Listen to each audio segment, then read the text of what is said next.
Let's bring in another young American. And we got to explain to everyone that this next guest was on a 19-match win streak, the Challenger Tour. 4 finals, 3 titles just this year alone, knocking on the door, top 100 SoCal guy. Let's bring in Emilio Nava. There he is. Emilio, it's great to meet you.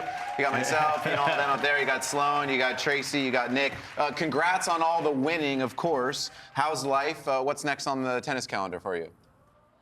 Yeah, first of all, thanks for having me here, guys. What an amazing show. Nick, thank you so much. Yeah. Sloan, how you guys doing? Nice to see you. We're good. Yeah, honestly, it was a great few weeks. I felt great. I was in South America, grinding out on the red stuff, and then I came over to the hard true. I haven't been on hard true in a while, but it felt nice, and I was pretty happy with how I played and the level I was putting out. Emilio, thanks so much for joining us. As we talked about, it was 19 wins, 17 of those in straight sets. And we're looking at, it was Asunción in Paraguay, Consumpción, and then Sarasota over in the States. So you were, moving in South America, then to the U.S., and then you also made the finals in Tallahassee. So 4 weeks of just amazing tennis. How was it like traveling to those different places and adjusting to the conditions? Because it's not easy, as we talk about, just moving week in and week out. Yeah. Honestly, it was tough because I was going, like I said, it was you don't have much time, and then I had to come. Yeah, exactly. And then I had to come over to the States and then get adjusted to the green clay because it's a little bit different. It's a little quicker. It's a little more muddy. Mm-hmm. So I had to get adjusted. But I think it matters pretty big about how mentally you are if you want to adjust quickly. And I was pretty open to just being positive on the first few days on the green clay, and I think it helped a lot, and I think it showed for it. And talk about maybe you're leading the Roland Garros charge for that wild card for the French Open. How did you handle kind of that pressure going week in and week out and just taking titles? Because a lot of the Americans, when they're playing the tournaments, they're thinking about that, and it's almost too much pressure, but you seem to handle it extremely well. Yeah, thank you. But yeah, at the beginning, I was thinking about, like wild card. Oh, wow, this is going to be great. Like, I'm playing good tennis. I want to maintain this level, but, there is pressure now. And, what do you do? And, I just talked to my team about it. I told them, look, this is how I'm feeling. This is what I'm thinking about during the matches, off the court, and, just talking about it and just going over things and letting it out in the open, because when I would hold things in, it'll kind of eat me alive. So just talking about it with my team, and I think Ethan Quinn is doing a pretty good job in Madrid right now. Yeah. So yeah, we're having a battle, and good for him. Yeah. So yeah. So but Emilio, I love your Instagram, Young Nava, because I know that you are the youngest of 3 boys, and we were talking about it earlier that your mom Sochi worked at the USTA at Carson. Your mom, by the way, an unbelievable coach, so good.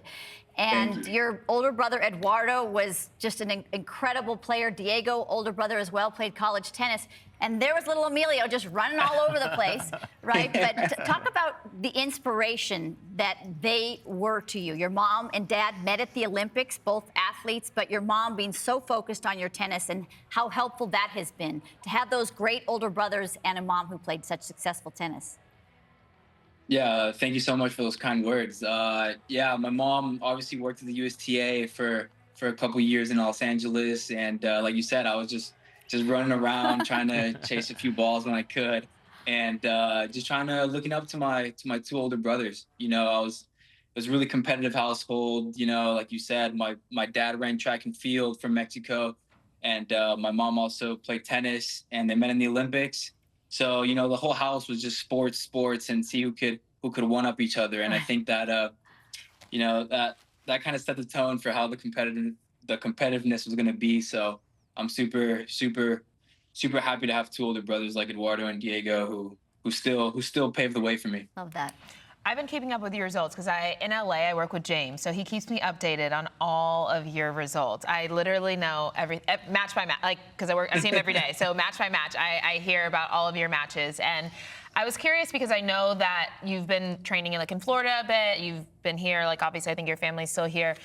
What do you see now that you've kind of broken in and you've won all these matches and you're actually doing better? We talk a lot about making that next move to like hire a better coach or not that your coach is not good, but hire someone better, hire a bigger team? Like, what does that look like for you, like traveling wise?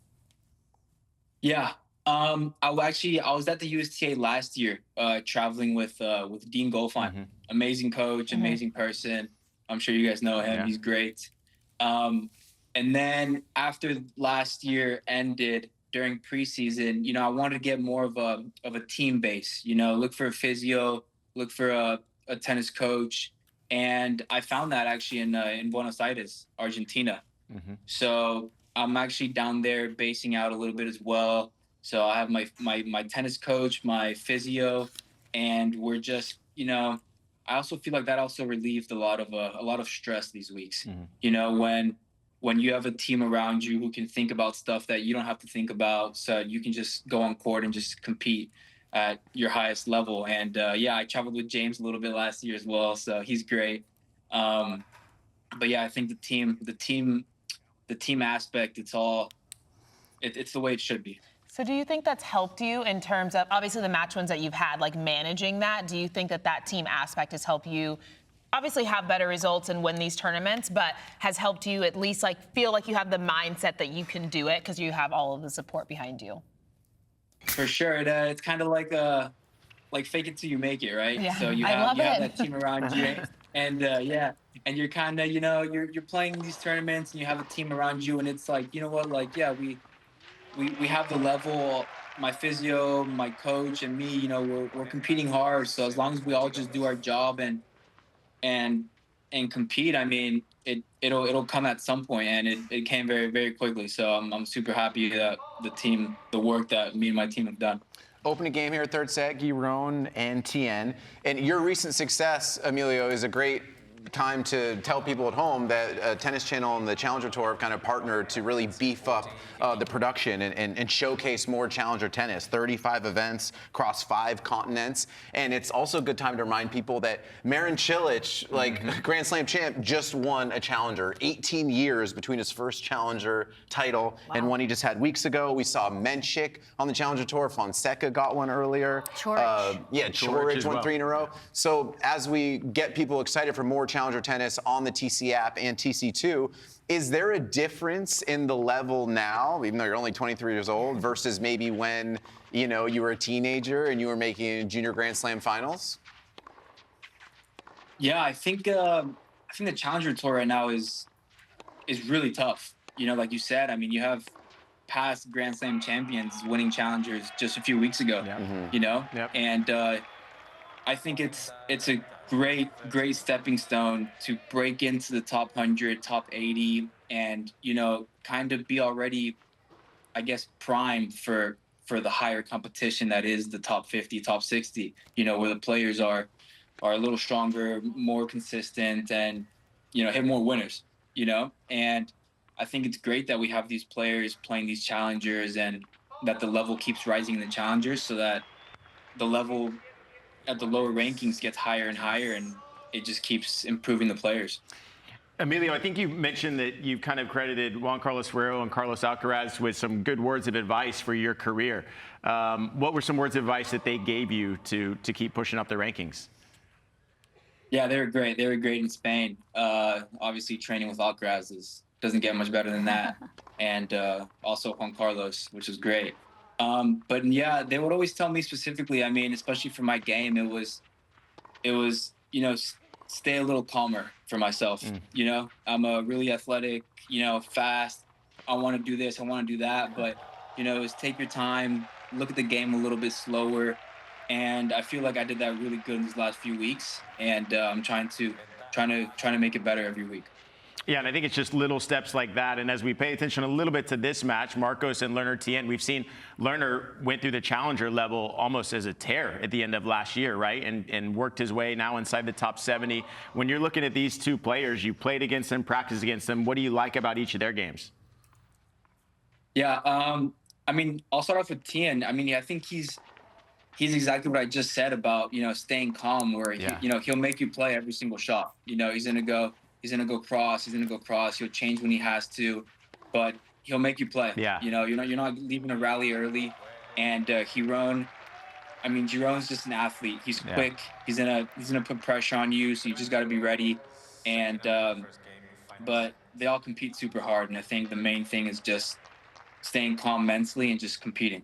So, Emilio, I think there's a couple of more weeks. Is it, what, May 4th when it ends? So what, from now until then, what does your schedule look like? Because it's any clay anywhere around the world that counts towards those points to get that coveted wild card for the French. Yeah, it's actually my chase for that wild card is actually done because I played a lot of weeks in a row. A lot of matches in a row. I wasn't expecting to play and do so well those weeks. So we're gonna stop the wild card chase now. We're not gonna play next week just because we want to let the body recover and get physically a little bit better. So hopefully I get the wild card main draw. So Roland Garros. So you're watching Ethan Quinn's match today. Is he started? Is Ethan? I mean, Ethan. Is he today? Yeah, Ethan is playing. Who's he playing, Emilio? I'm sure you know. He plays Jacob Mensage. Oh, that's right.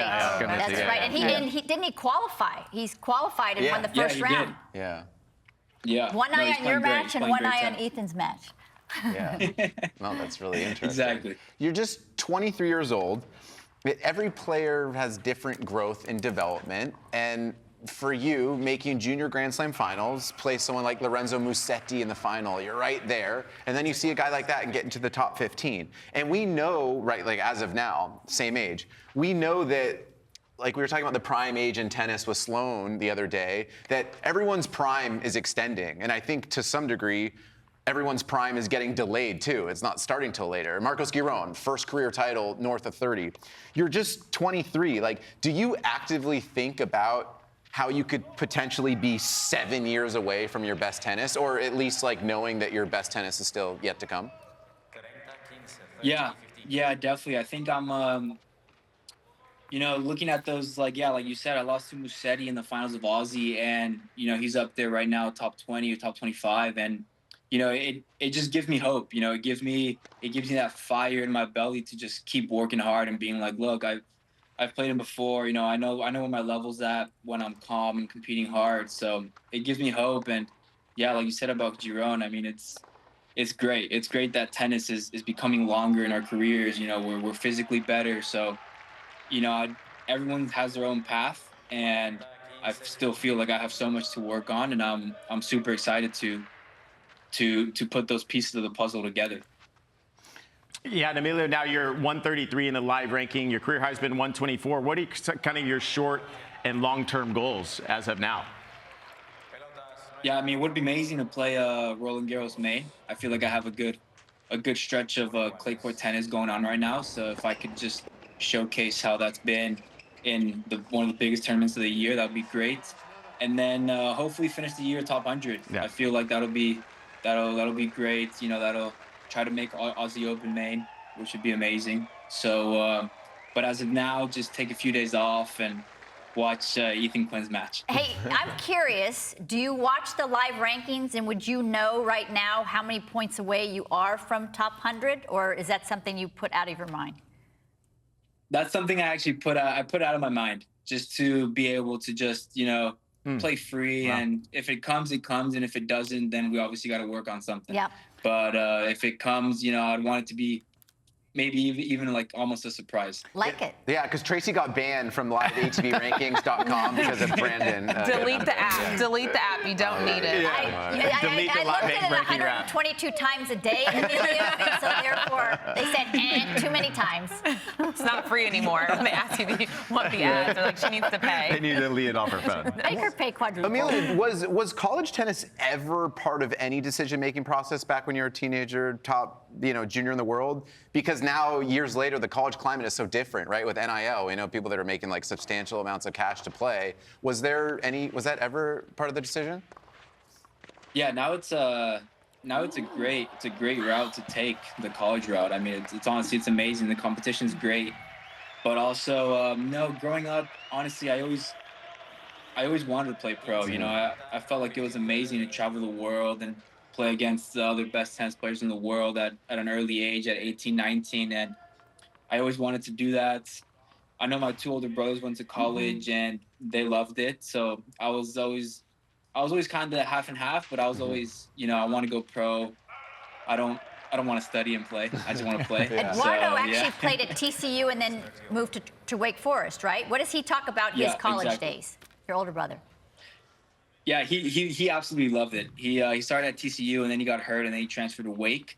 And at Wake Forest, you know, I feel like he really found his stride. He found a great team, an unbelievable coach, and he was super happy. So I was happy he made that decision. And then Diego played at LMU and then transferred to Xavier and had an unbelievable season at Xavier. And I'm just happy that we're all still in the tennis world and we're all still competing.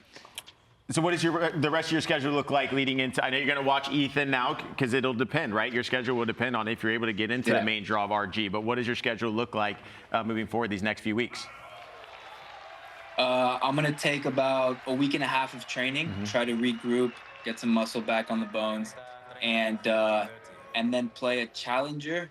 And then if I get the wild card, maybe an ATP. But if I don't, I'll go straight into the qualies. Now, where's that, 1 more week and then qualies. Where's that training now? Because it was Spain, then you moved to Orlando. Would that be in Buenos Aires now, or? Yeah, it's going to be in Argentina. I'm going to fly down there on Saturday. Nice. It's a short little flight. Hop to. Yeah. On the economy, yeah. I wish. Emilio, thanks for letting us tell your story, and congrats on all the success. Really awesome. Keep it going, and we hope to see you main draw in Paris. We'll be covering it. Great Amazing. job. Thank you so much for having me, guys. Thanks, Say Emilio. hi to your mama. Keep going, buddy. See you in Paris.